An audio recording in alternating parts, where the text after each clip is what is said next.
사랑하는 성도님들, 안녕하세요. 오늘 여러분께 들려드릴 이야기는 인류 역사상 가장 놀라운 시작점에 관한 것입니다. 여러분은 혹시 생각해 보신 적이 있으십니까? 우리 인간이 처음 이 땅에 나타났을 때는 과연 어떤 모습이었을까요?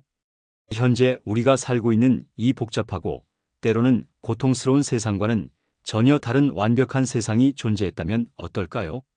바로 그 첫 번째 남자와 여자 아담과 하와의 이야기 말입니다. 이들의 이야기는 단순한 종교적 설화가 아닙니다. 고고학적 발견들과 고대 근동 지역의 역사적 증거들이 성경의 기록과 놀라울 정도로 일치하고 있기 때문입니다.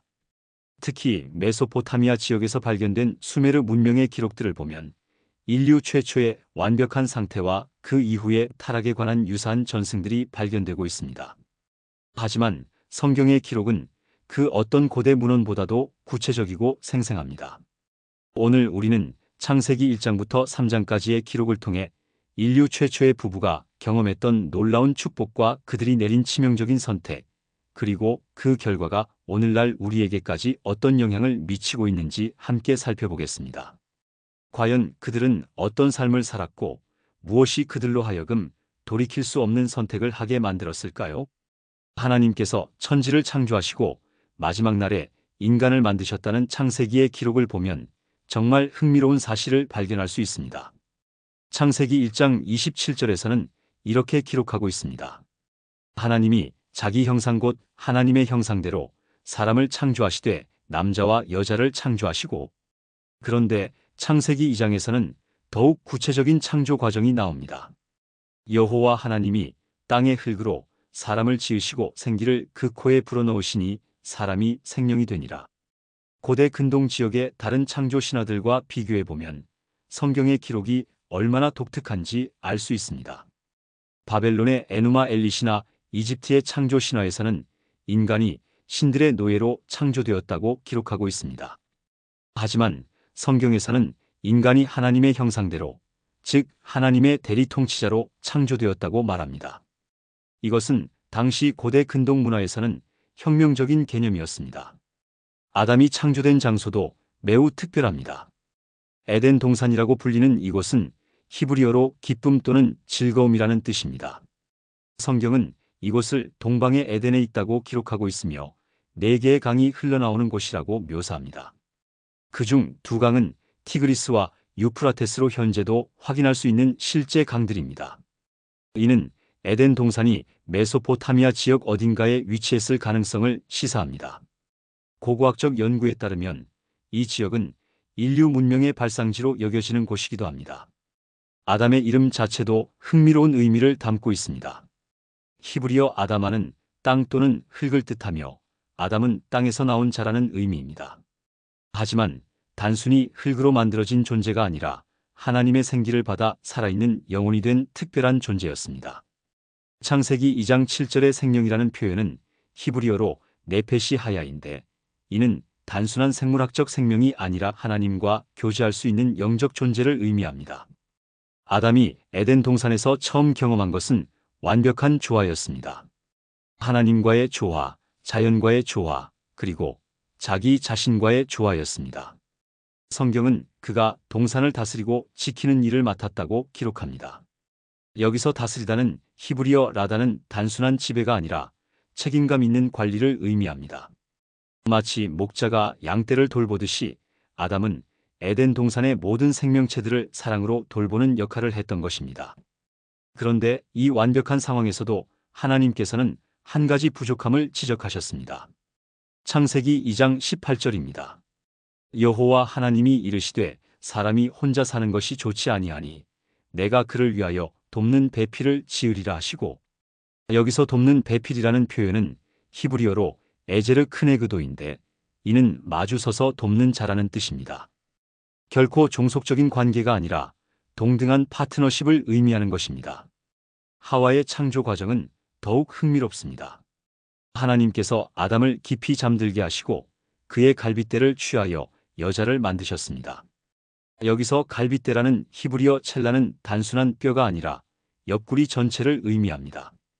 즉 하와는 아담의 일부에서 나온 것이 아니라 아담과 본질적으로 동일한 존재로 창조된 것입니다. 아담이 하와를 처음 보고 한 말이 얼마나 감격적인지 아시겠습니까? 창세기 2장 23절입니다. 아담이 이르되 이는 내 뼈 중에 뼈요 살 중에 살이라 이것을 남자에게서 취하였은즉 여자라 부르리라 하니라. 히브리어 원문을 보면 아담의 감탄이 더욱 생생하게 드러납니다. 차트하팜이라는 표현은 드디어 또는 바로 이것이다 라는 의미의 강한 감탄사입니다. 수많은 동물들을 보며 이름을 지어주었지만 자신과 같은 존재를 찾지 못했던 아담에게 하와의 출현은 그야말로 기적 같은 순간이었습니다. 에덴 동산에서의 삶은 어떠했을까요? 성경은 그들이 벌거벗었으나 부끄러워하지 아니했다고 기록합니다. 이는 단순히 의복의 문제가 아니라 완전한 순수함과 투명함을 의미합니다. 서로에 대한 의심이나 두려움, 경쟁심이나 시기심이 전혀 없었던 것입니다.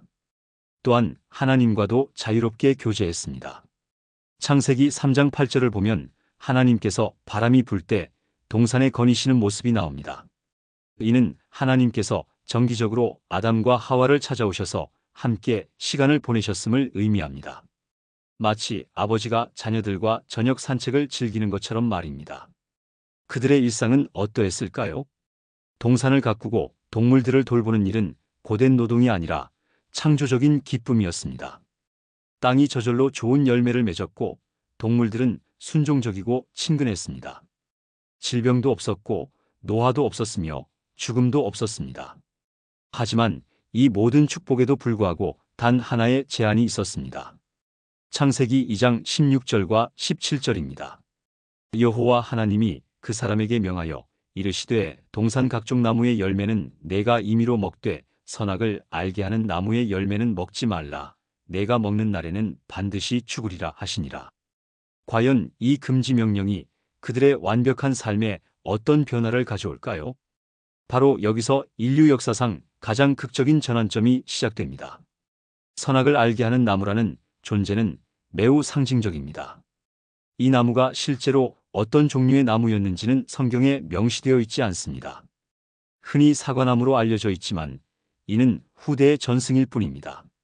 중요한 것은 나무 자체가 아니라 그것이 상징하는 의미였습니다. 선악을 안다는 것은 도덕적 판단의 기준을 스스로 정한다는 뜻입니다. 즉 하나님의 권위를 인정하지 않고 자신이 하나님처럼 되고자 하는 욕망을 나타내는 것이었습니다. 에덴 동산 한가운데에 있었던 이 나무는 매일 아담과 하와에게 선택의 기회를 제공했습니다. 하나님을 신뢰하고 순종할 것인가 아니면 자신의 판단을 따를 것인가. 처음에는 이 선택이 어렵지 않았을 것입니다. 하나님께서 주신 모든 것이 완벽하고 아름다웠으니까요. 하지만 시간이 지나면서 호기심이 생겼을지도 모릅니다.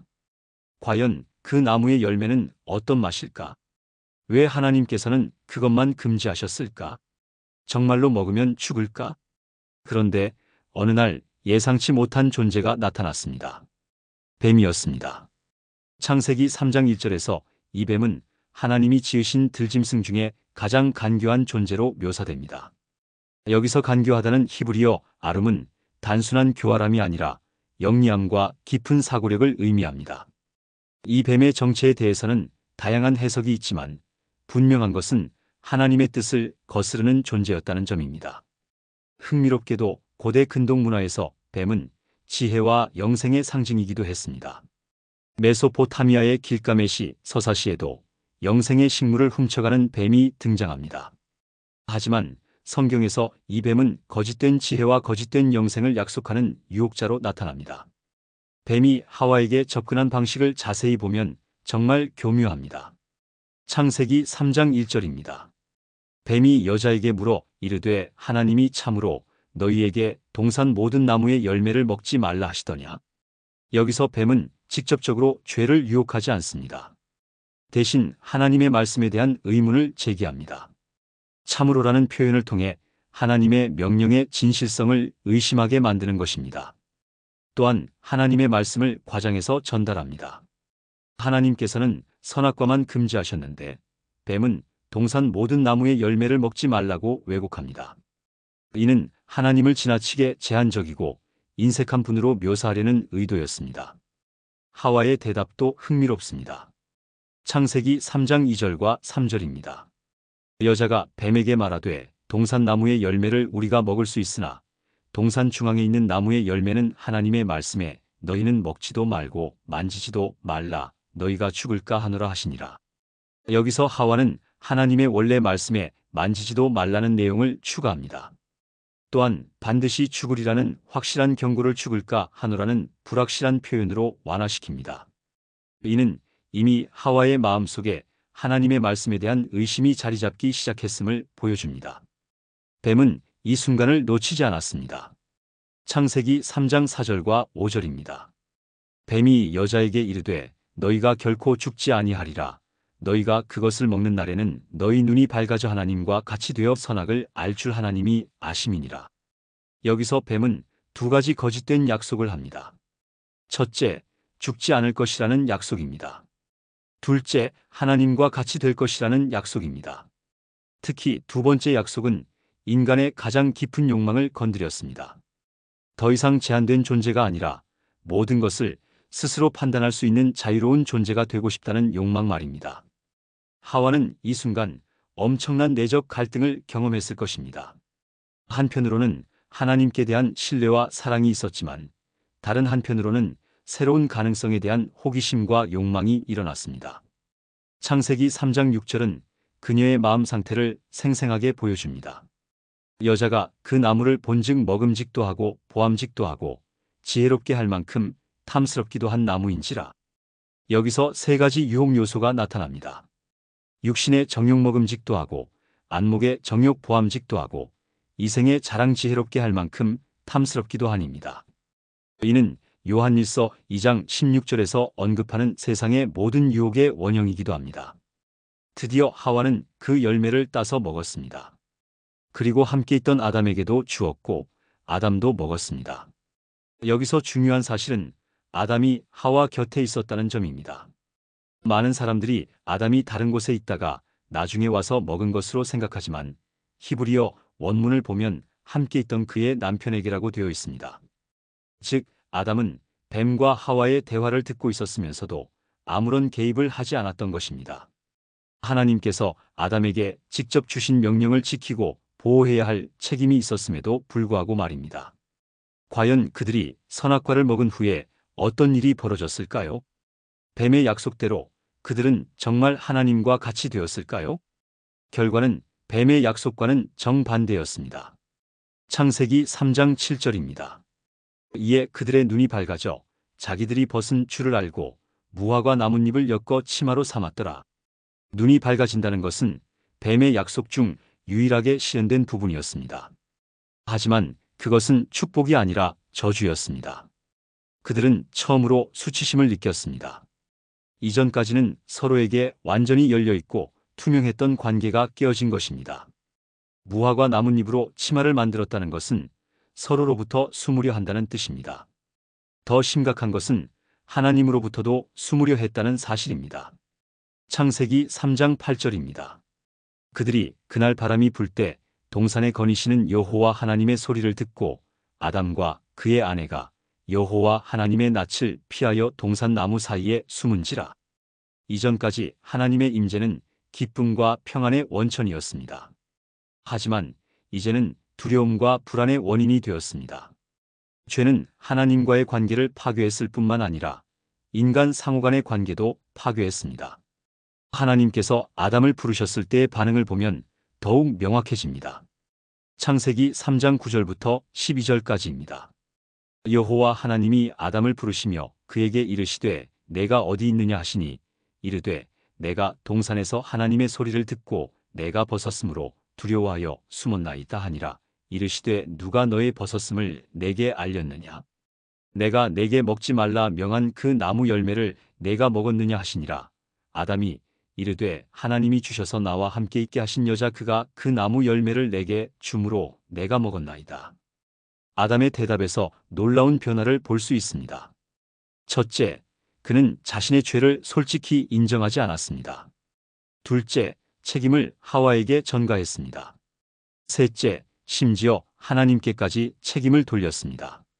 하나님이 주셔서 나와 함께 있게 하신 여자라는 표현은 하나님을 원망하는 것이나 다름없었습니다.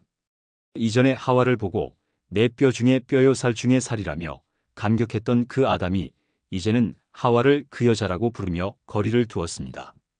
하와의 반응도 마찬가지였습니다. 창세기 3장 13절입니다. 여호와 하나님이 여자에게 이르시되 내가 어찌하여 이렇게 하였느냐 하시니 여자가 이르되 뱀이 나를 꿰므로 내가 먹었나이다 하니라. 하와 역시 자신의 책임을 뱀에게 전가했습니다. 이처럼 죄는 인간관계에 불신과 책임 회피를 가져왔습니다. 하지만 하나님의 반응은 어떠셨을까요? 하나님께서는 진노하시기보다는 슬퍼하셨을 것입니다. 그분이 그토록 사랑하시던 자녀들이 스스로를 파멸의 길로 이끌었으니까요. 그럼에도 불구하고 하나님께서는 공의로우신 분이시기에 죄에 대한 심판을 선포하셔야 했습니다. 먼저 뱀에 대한 심판이었습니다. 창세기 3장 14절과 15절입니다. 여호와 하나님이 뱀에게 이르시되 내가 이렇게 하였은즉 내가 모든 가축과 들의 모든 짐승보다 더욱 저주를 받아 배로 다니고 살아있는 동안 흙을 먹을지니라. 내가 너로 여자와 원수가 되게 하고 내 후손도 여자의 후손과 원수가 되게 하리니 여자의 후손은 내 머리를 상하게 할 것이요 너는 그의 발꿈치를 상하게 할 것이니라 하시고, 여기서 15절은 원시복음이라고 불립니다.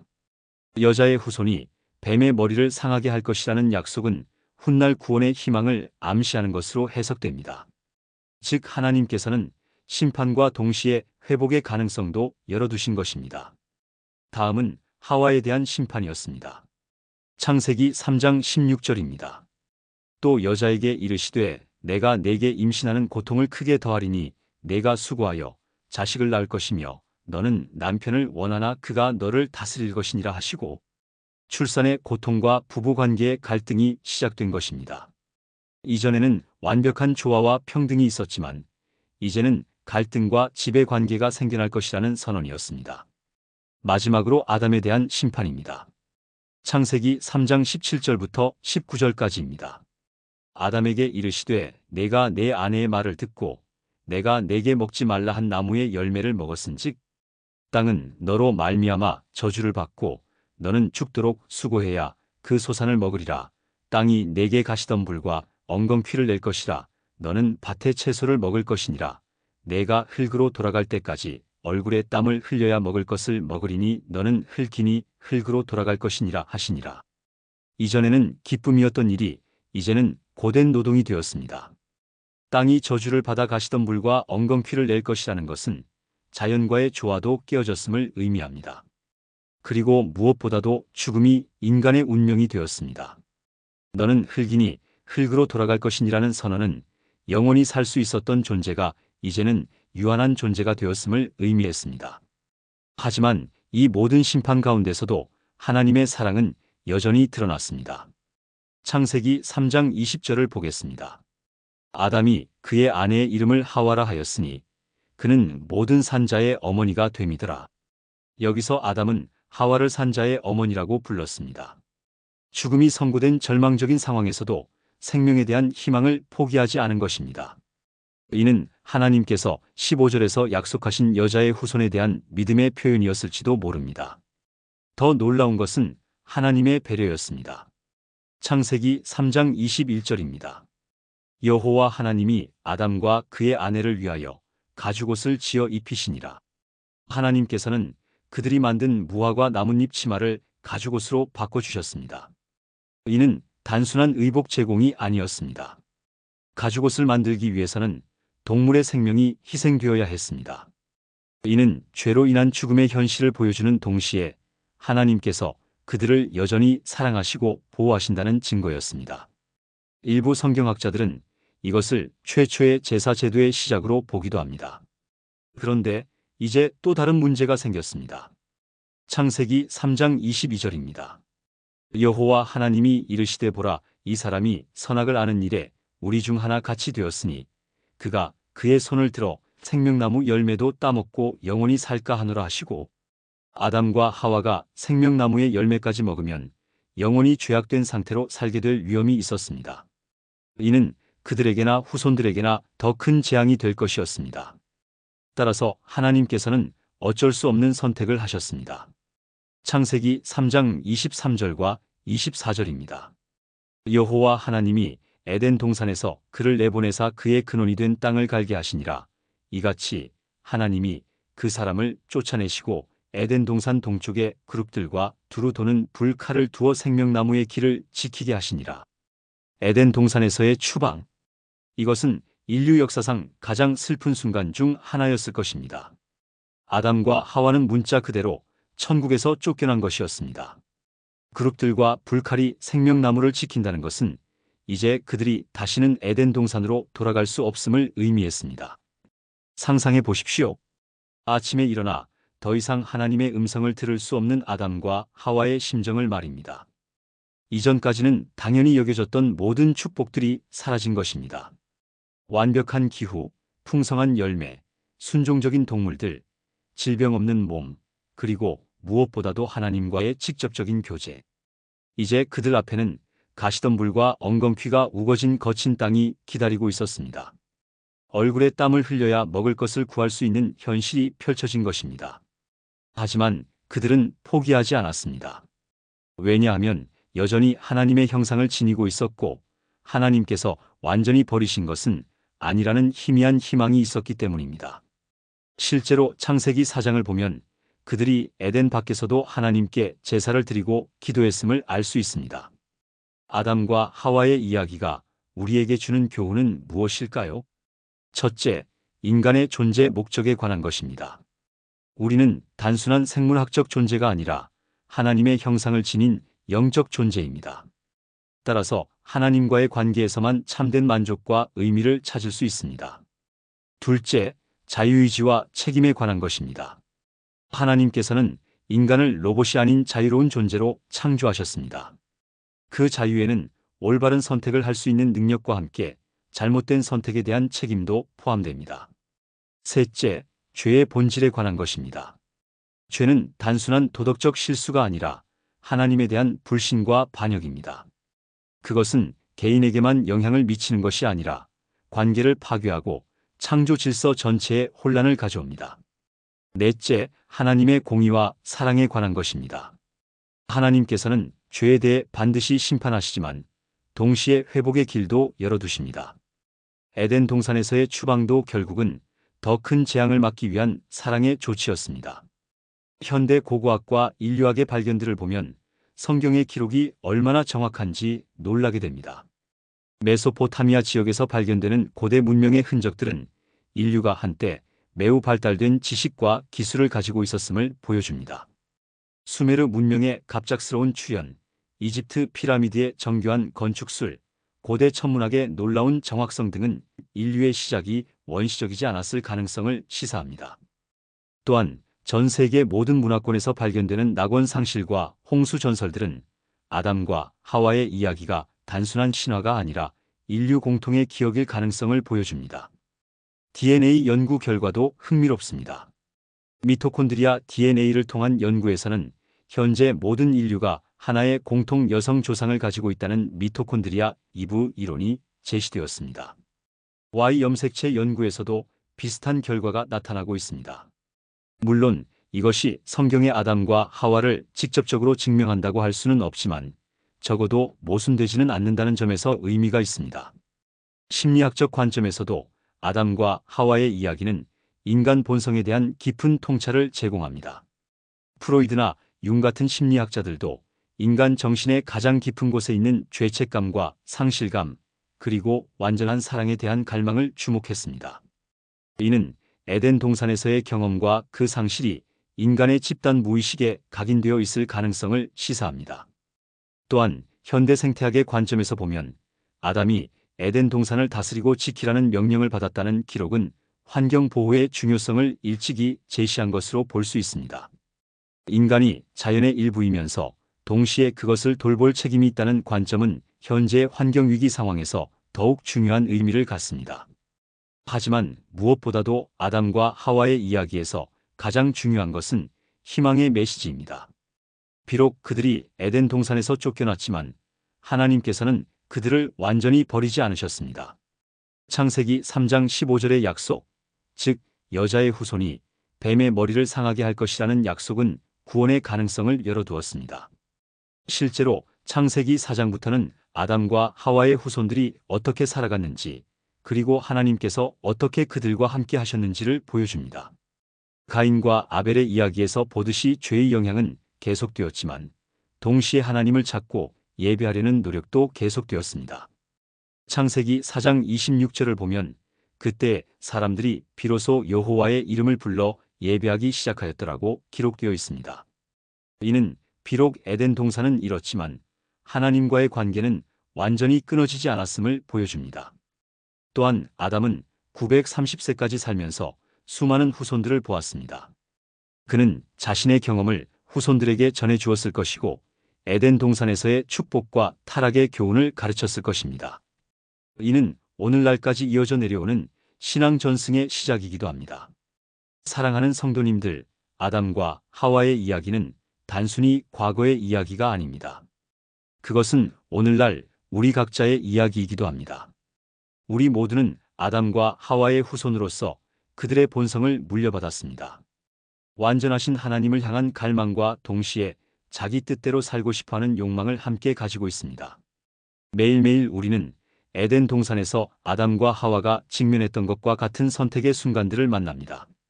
하나님을 신뢰하고 순종할 것인가, 아니면 자신의 판단을 따를 것인가, 진실을 말할 것인가, 거짓말을 할 것인가, 다른 사람을 사랑할 것인가, 자신의 이익만 추구할 것인가. 이 모든 순간들에서 우리는 아담과 하와처럼 선택해야 합니다. 그런데 다행히도 우리에게는 아담과 하와가 가지지 못했던 것이 있습니다. 바로 창세기 3장 15절에서 약속되었던 여자의 후손이 이미 오셨다는 사실입니다. 예수 그리스도를 통해 에덴 동산에서 잃어버린 하나님과의 관계가 회복될 수 있는 길이 열렸습니다.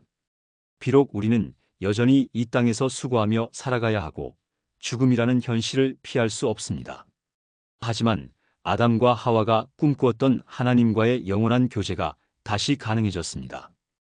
요한계시록 22장을 보면 새 예루살렘의 생명나무가 다시 나타납니다. 그리고 다시 저주가 없으며라고 선언됩니다. 이는 아담과 하와로부터 시작된 인류의 긴 여정이 마침내 원래의 목적지에 도달하게 됨을 의미합니다. 그때까지 우리는 어떻게 살아가야 할까요? 첫째, 아담과 하와의 실수로부터 배워야 합니다. 하나님의 말씀에 의심을 품거나 자신의 지혜를 과신하지 말아야 합니다. 특히 유혹이 올 때 혼자서 판단하려 하지 말고 하나님께 기도하며 도움을 구해야 합니다.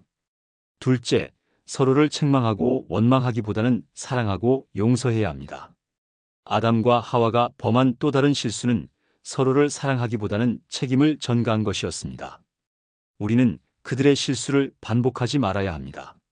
셋째, 비록 완벽하지 않은 현실 속에서도 감사하며 최선을 다해야 합니다. 에덴 동산은 이렇지만 하나님께서 주시는 일용할 양식과 가족과 친구들의 사랑은 여전히 큰 축복입니다. 넷째, 항상 하나님께서 약속하신 구원에 대한 희망을 품고 살아야 합니다. 아담과 하와도 절망하지 않고 끝까지 하나님을 의지했습니다. 우리도 어떤 어려움 가운데서도 하나님의 선하신 계획을 믿고 나아가야 합니다. 정리해 보겠습니다. 아담과 하와의 이야기는 인류의 기원에 관한 놀라운 기록입니다. 하나님의 형상대로 창조된 완벽한 존재였던 그들이 어떻게 타락하게 되었는지, 그리고 그 결과가 어떠했는지를 생생하게 보여줍니다. 동시에 이 이야기는 절망으로 끝나지 않습니다. 하나님께서는 심판과 함께 회복의 약속도 주셨습니다. 이 약속은 오늘날까지 이어져 내려오며 예수 그리스도를 통해 성취되었습니다. 고고학적 발견들과 과학적 연구들도 성경의 기록과 모순되지 않으며 오히려 그 신빙성을 뒷받침해주고 있습니다. 무엇보다도 이 이야기는 우리 각자의 삶과 직결되어 있습니다. 우리 모두는 아담과 하와의 후손으로서 같은 선택의 기로에 서 있습니다. 하지만 그들과 달리 우리에게는 구원의 확실한 약속이 있습니다. 그러므로 우리는 두려워하거나 절망할 필요가 없습니다. 대신 하나님의 사랑을 믿고 그분의 뜻에 따라 살아가면 됩니다. 비록 이 땅에서의 삶이 때로는 고되고 어려울지라도 우리에게는 영원한 소망이 있습니다. 언젠가 우리도 아담과 하와가 잃어버린 그 완벽한 세상 하나님과 영원히 함께하는 그 나라에 들어가게 될 것입니다. 그날까지 서로 사랑하며 하나님께 감사하며 희망을 잃지 말고 살아가시기 바랍니다. 이 놀라운 이야기를 통해 여러분이 하나님의 크신 사랑과 구원의 확실한 소망을 다시 한번 깊이 깨닫는 시간이 되셨기를 바랍니다. 오늘도 이렇게 귀한 시간을 함께 해주신 모든 성도님들께 진심으로 감사드립니다. 이 영상이 도움이 되셨다면 좋아요 버튼을 눌러주시고 댓글로 여러분의 생각이나 질문을 남겨주세요. 그리고 구독과 알림 설정도 잊지 말아 주시기 바랍니다. 다음 시간에는 또 어떤 성경 인물의 놀라운 이야기로 여러분과 만날지 기대해 주세요. 하나님의 은혜와 평강이 여러분과 여러분의 가정에 늘 함께 하시길 축복합니다. 안녕히 가세요.